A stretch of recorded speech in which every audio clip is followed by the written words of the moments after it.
Dumating na sa bansa ang nasa 53 bilyong litro ng diesel sa Subic. Dahil dito, nakapagtala ang Port of Subic ng stockpile na 154 na milyong litro ng diesel hanggang sa darating na Mayo. Alamin natin yan sa report ni Rod Izon.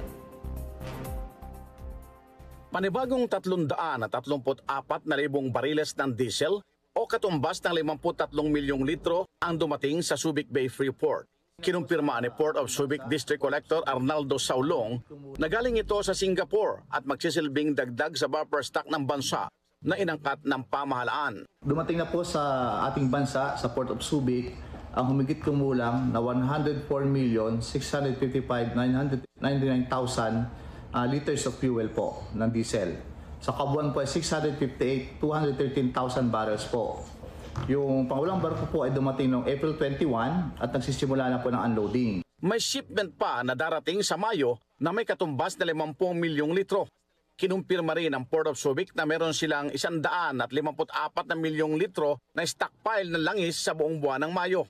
Ang Subic Bay Freeport, ayon naman kay SBMA Senior Deputy Administrator for Operation Ronnie Yambao, ang siyang major fuel storage facility, strategic procurement at security ng local fuel supply sa panahon ng Middle East conflict. Ang Subic Bay Freeport po ay isang major logistics hub sa ating bansa.